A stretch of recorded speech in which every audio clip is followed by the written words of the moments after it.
49 అంటే సంతానం, 49 అంటే సంతోషం. 39 ఆంధ్రప్రదేశ్ తెలంగాణ. నమస్తే, వెల్కమ్ టు సుమన్ టీవీ. నార్మల్గా ఉమెన్స్కి ప్రెగ్నెన్సీ రాకుంటే ఐవీఎఫ్ అని, టెస్ట్ ట్యూబ్ బేబీస్ అని ఇలా రకరకాలుగా వెళ్తుంటారు. సో ఈ మధ్య కాలంలో బాలీవుడ్లో అయినా, టాలీవుడ్లో అయినా, నార్మల్ పీపుల్స్లో అయినా సరోగసీ అనేది చాలా వింటున్నాం. అసలు సరోగసీ అంటే ఏంటి, ఎవరు చేయించుకుంటున్నారు, ఎందుకు చేయించుకుంటున్నారు, ఇవన్నీ కంప్లీట్ డీటెయిల్స్ ఇవ్వడానికి ప్రస్తుతం మనతో పాటు ఉన్నారు 49 నుంచి శృతి గారు. వారితో మాట్లాడదాం. నమస్తే శృతి గారు. నమస్తే అండి.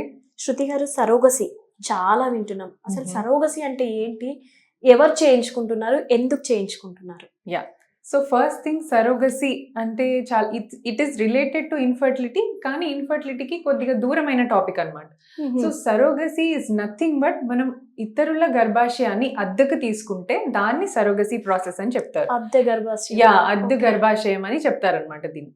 సో అద్దె గర్భాశయం తీసుకోవాల్సిన అవసరము ఎందుకు వచ్చింది, ఆ లేడీకి ఒక స్పెసిఫిక్ కండిషన్ ఏదైనా ప్రాబ్లం ఉన్నా, ఫర్ ఎగ్జాంపుల్ 2 causes లాగా డివైడ్ చేయొచ్చండి. ఎవరు తీసుకోవాల్సి వస్తుంది ఈ అద్దె గర్భాశయం, who are eligible for surrogacy అనేది, ఎలిజిబుల్ కపుల్ ఎవరు అనేది మనం మాట్లాడుకున్నట్టయితే, ఫర్ ఎగ్జాంపుల్ ఆ లేడీకి ఫర్ ఏదో ఒక రీజన్ వల్ల హిస్టరెక్టమీ అంటే యూట్రస్ తీసేయాల్సిన అవసరం వచ్చింది. యూట్రస్ లో ఏదైనా ట్యూమరో క్యాన్సరో ఉండడం వల్ల యూట్రస్ తీసేయాల్సి వచ్చింది, బట్ అప్పటికి ఇంకా పిల్లలు లేరు. సో ఇలాంటి వాళ్ళకి యూట్రస్ లేదు కాబట్టి they are 100% eligible for surrogacy. So proper indication ఉన్న వాళ్ళు మాత్రమే సరోగసీకి ఆప్ట్ చేసుకోవచ్చు. So one of the reason hysterectomy అయితే కొంతమందికి జెనెటిక్ కండిషన్స్ తో యూట్రస్ అసలు ఉండదు, ఆబ్సెంట్ యూట్రస్ ఉంటుంది. సో ముల్లేరియన్ ఏజెనెసిస్ అంటారు అనమాట ఈ కండిషన్ ని. సో ఇది ఆబ్సెంట్ యూట్రస్ ఉండడం వల్ల వాళ్ళకి ప్రెగ్నెన్సీ రాకపోవచ్చు. సో ఇలాగే ఇంకొంతమందికి ఏంటంటే ముల్లేరియన్ డిస్జెనెసిస్ అంటే కొద్దిగా టీ షేప్డ్ యూట్రస్ ఉండడము, abnormal shapes of the uterus ఉండడం, which is not suitable for the baby growth till 9 months.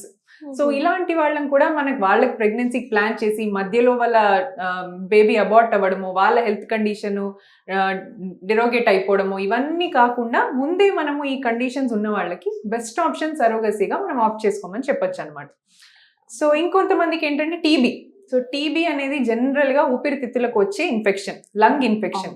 కానీ ఈ కొంతమంది ఫీమేల్స్లో, ఎస్పెషల్లీ ఇండియన్ పాపులేషన్లో, యూట్రస్ అండ్ రిప్రొడక్టివ్ ఆర్గన్స్కి కూడా టీబీ అనేది వస్తుంది.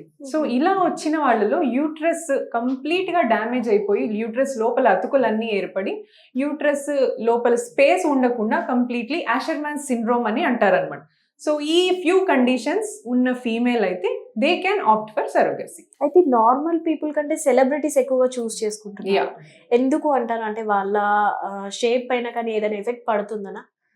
డెఫినెట్లీ మేబీ మనకు సినీ ఫీల్డ్ లో ఉండడం వల్ల అందరు ఏమనుకుంటారు, ఓన్లీ కాస్మెటిక్ రీజన్స్ ఉండొచ్చేమో అనుకుంటారు.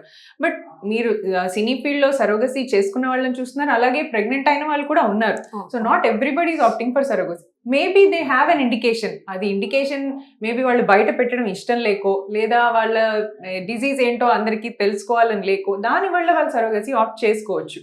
సో ఇలా ప్యూర్ కాస్మెటిక్ రీజన్స్ కి సరోగసీ చాలా తక్కువ మంది చేసుకుంటున్నారండి. డెఫినెట్లీ ఏదైనా ప్రాబ్లం ఉండుండొచ్చు, but we don't know all those details.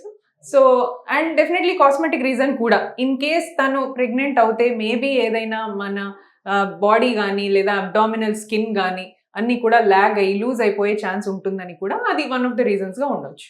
Okay, surrogacy process treatment ఎలా ఉంటుందంటారు? యా, సో ఫస్ట్ థింగ్ ఏంటంటే కపుల్ ఎలిజిబులా కాదా అనేది మనం ఈ క్రైటీరియాలో చూసుకోవాలి. ఒక ప్రూవెన్ కాజ్ ఉండాలి. ఏదో ఊరికేనే అలా కమర్షియల్ పర్పసెస్ కి అంటే just for the sake of money ఒక లేడీ సరోగేట్ గా తనని తను ప్రెజెంట్ చేసుకోలేదు. అలాగని కపుల్ కూడా జస్ట్ ఫర్ కాస్మెటిక్ రీజన్స్, బాడీకి ప్రాబ్లం అవుతుందనో ఇలా అని వాళ్ళు కూడా సరోగసీ ఆప్ట్ చేయరాదు. So that is 100% against the rules now. So ఇప్పుడు ఏంటంటే ఎలిజిబుల్ క్రైటీరియా అని ఒకటి ఉంటుంది, ఎసెన్షియల్ క్రైటీరియా అని ఉంటుంది. సో ఎవరెవరు ఎలిజిబుల్ అంటే ఒక 50 years కపుల్ వచ్చి మాకు కావాలి అంటే వాళ్ళు ఎలిజిబుల్ అంటే, so more than 50 years lady ఉన్నప్పుడు they are not eligible for surrogacy also, because of course they cannot take care of the child, they are already 50. So the eligible criteria is the women should be at least 25 to 50 years of age మధ్యలో ఉండాలి. వాళ్ళ husband వచ్చేసి 26 to 55 years వరకు ఉండొచ్చు. So below this ఉన్న వాళ్ళే eligible. And వాళ్ళకి marriage అయ్యి అట్లీస్ట్ 5 years అన్నా అవుతూ ఉండాలి. మ్యారేజ్ అయ్యి 1 year ట్రై చేసి ఇంకా అవ్వట్లేదు మేము సరోగసీకి వెళ్ళిపోతాము అని అనడానికి లేదు. So that is not all an option. At least 5 years marital life should be there. And ఇంకొకటి వాళ్ళకి ఆల్రెడీ పిల్లలు ఉండకూడదు. So they should not have a child. So ముందే వాళ్ళకి ఏ చైల్డ్ ఉండకూడదు. సో ఇట్లా ఉన్న వాళ్ళనే వీళ్ళకి ఎలిజిబుల్, ఈ couple are eligible for surrogacy అని మనం చెప్తామన్నమాట. ఓకే. సో ఇలా అందరూ ఎలిజిబులే, కానీ వీళ్ళకి ఆ ఎసెన్షియల్ క్రైటీరియా ఉందా లేదా అంటే, సో ఎసెన్షియల్ అవ్వాలి అంటే వీళ్ళకి ప్రూవెన్ కాజ్ ఒకటి ఉండాలి. సో 100% రీజన్ ఉండాలి. అండ్ ఇంకొకటి ఏంటంటే వీళ్ళ దగ్గర సరోగేట్ మా చైల్డే అనే ఆ పేరెంటేజ్ కస్టడీ తీసుకోవాల్సిన మ్యాజిస్ట్రేట్ నుంచి ఒక పేరెంటేజ్ కన్సెంట్ ఫామ్ కూడా ఉండాలన్నమాట. So these are all the proper rules and regulations for the couple to opt for surrogacy. అయితే సరోగసీ ఎవరైతే తీసుకుంటారో సో వాళ్ళు ఎలా ఉండాలంటారు? అంటే the couple, okay, the mother who is going to carry the child గురించి అడుగుతున్నారు కదా. ఓకే, సరోగేట్ ఆల్సో ఎవరిని పడితే వాళ్ళని we cannot take as a surrogate. That is ఎలాంటి పర్సన్స్ ని చూస్ చేసుకోవాలి? సో డెఫినెట్లీ వీళ్ళకు ఒక ఎలిజిబుల్ క్రైటీరియా ఉన్నట్టే surrogate also has few eligible criteria. So వీళ్ళు ఏంటంటే these females should be married. First thing, unmarried girls ని సరోగసీకి we cannot take. So they should be married, either divorced or widow, whatever it is, but they should be married, having at least one child. One okay. living child. So children putti chanipoyaru ana vallan kuda manam teeskolevu. They should be having their own living child, at least one. So oka child undali vallaki, child must be crossing 3 years. Oka 3 years age daatina child undali, and she should be between 25 to 35 years of age. That surrogate who we are selecting, వాళ్ళు 25 నుంచి 35 age మధ్యలో ఉండాలి. And వీళ్ళకి ఏ రకమైన general condition కానీ and psychological, so physical fitness, psychological fitness పర్ఫెక్ట్గా ఉందని సర్టిఫికేట్ ఖచ్చితంగా ఉండాలన్నమాట. So certificate having physical fitness, psychological fitness, age criteria, and also she should be married and has a single child. So this are the criteria for the surrogate mother.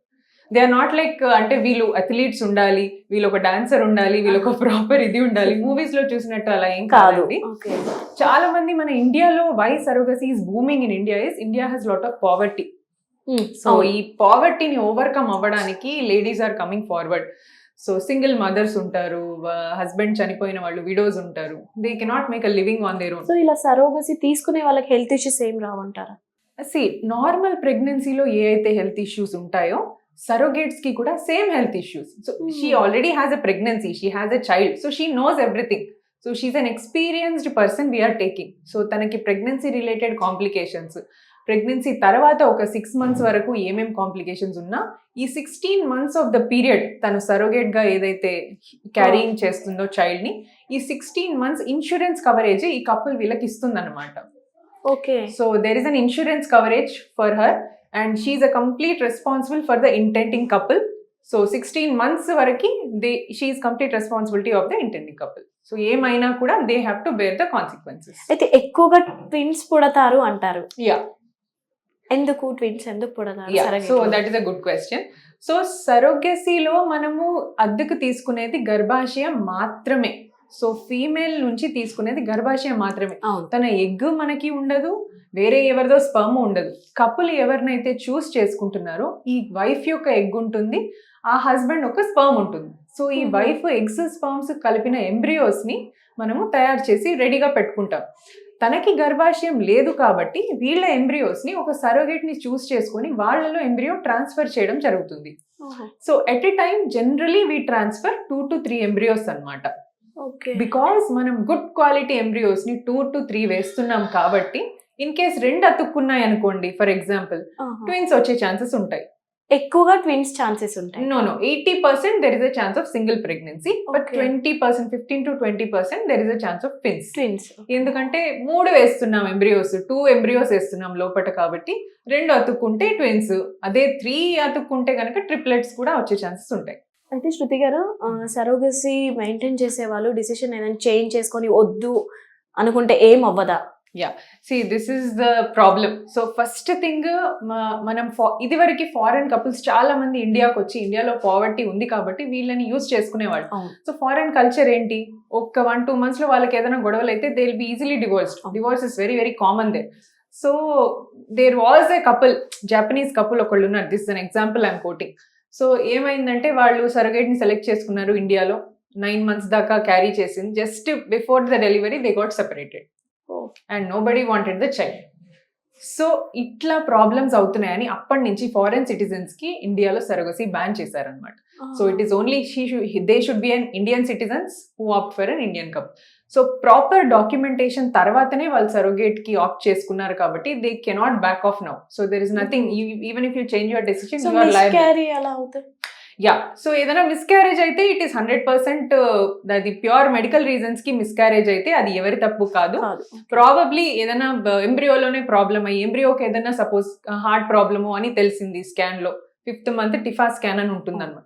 ఆ scanning లో baby సరిగ్గా లేదు, kidney లేదు, heart కి whole ఉందను ఇట్లాంటివి తెలిస్తే you can opt for termination. But ఈ termination కి ఇచ్చే పర్మిషన్ మదర్ అయి ఉండాలి, నాట్ ద కపుల్. ఈ కపుల్ కి సమ్మతం లేదు, మీరు అబార్షన్ చేయించుకోండి మాకు వద్దు అని చెప్పే రైట్ వీళ్ళకి లేదు. సో స్టార్ట్ చేసేటప్పుడే వీళ్ళు 9 months రెస్పాన్సిబిలిటీ తీసుకున్నాడు. సో మదర్ కి కనుక if she gives the permission, okay you can terminate the baby, then only we can terminate the baby అనమాట. Surrogate should give the permission దీని ఒక్కదానికి. థ్యాంక్ యూ అండి. Yeah.